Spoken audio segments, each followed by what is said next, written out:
ananelaka akufaka te sanki asimba bilaka bilaka oyo nzambe aloba na ye sukasuka kosimba. Yo Catholique, émission Abana Congo, émission où il y a mingi pe ezali ko kozala partager si tout le temps via RDC. Na ile na suite il y a émission na biso to bandaki na moko lobela sire ne combat pas ton frère. Ne na suite nango. Lelo na ngina lobani ndeko na ngai. Kozongisa mabe na mabete. Kozongisa mabe na mabete. Ko négligé pété ndeko oyo aza pembeni na yo to pe ndeko asali yo mabe. Webi vie ezali compliqué, vie etanga te ndi na loba toujours mutu akoko sala yo mabe lelo mais lobi akoko zala ouverture ne loko moko na vie na yo soki obayi ko battre la relation. La nanga très bien mon frère ma sœur. Na kopesa yo lisolo moko o nga moko na viva. Na yebi ki eko servir témoignage o na bandeko ebele. Ezalaki na amin moko boye, muninga na nga moko boye. Muninga wana ta nazalaka na maison na 2002 asungaka ngai na groupe na ye pana ba moment ya ba feti na sela yango musala. Alors, groupe wana na selaka musala pendant la période de la fête, qui à l'époque, na série wana photo zali ko kanga makasi na ba décembre le 1er na ba le 25. Na sala musala na tongo nango aya azo groupe ezalaka normal ko kende akena na groupe. Ami wana moyena lo ba makamso so ezate parce que c'était un ami aussi na bani ko sunga à un certain temps azalaki na ba problème na ba difficulté na sunga kaye. Témoignage na zo betango pona édifier ndeko moko. Akoba ko sala toujours bolamu. Alors, ndekwana kenda asalela groupe na ye mabe, groupe ekufa. Aye koko selanga makamkinga na bomi groupe na ye. Afout sanga groupe na ye. Bona nanga très bien. Na lobe eloko moko te, na sombela ye groupe ya msuya sika, na pesa ye. Et na continuer.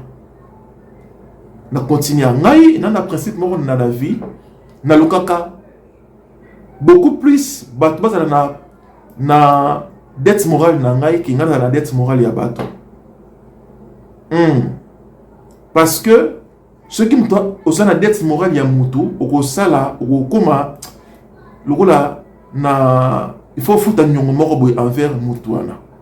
Na sali solo ndekwana na silikela été na kangisa bikasate na batela relation to meko sola très bien. À un certain moment to kabwani na ndeko wana a voyagé, tout le monde a sauté après une année comme ça.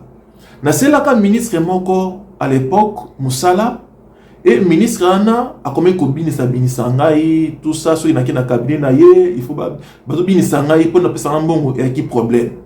Mugosu na kina na cabinet wana pour ko tana ministre Nzokande ndeko wana ici azonga na Kinshasa azan ndeko ya ministre wana na ba relation na ba relation ba na ministre wana akutanga na réception na ya kay atuninga mais excellence wasa ni non na problème moko na akutana na ministre ministre na ministre intel abi mais ministre na pire fait na ngaiti voilà problème ni non ta na sala musala ba reportage tout ça mbongo na ngati lona na pesa ngate asimanga na loboko amemanga ti et pas ministre wana a présentanga abi ve mais oyo azali ndeko na ngai ndeko camarade wana akumisanga bandeko na bisa yo façon akumisela kangai esala que ministre wana abimisa mbongo sur place apesa ngai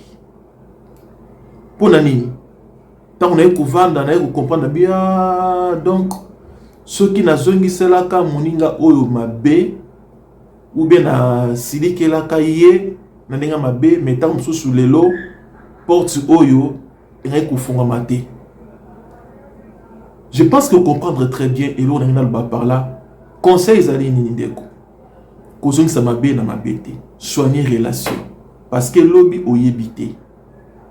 oyebité na bandeli très bien lobby na ya motwana oebite akozala ennemi na yo mais tika charge wana ezala na mutu na ye na mutu na yo te yo kosala ye ennemi te parce que lobi akozala utile mpo na yo na place moko songolo place wana ekosenga il faut intervention na ye.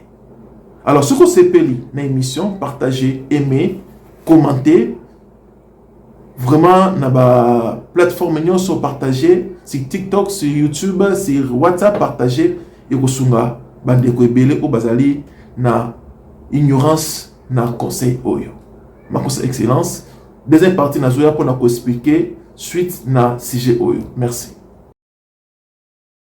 Mwananelaka akufaka te sanki asimba bilaka bilaka oyo nzambe aloba na ye suka suka kosimba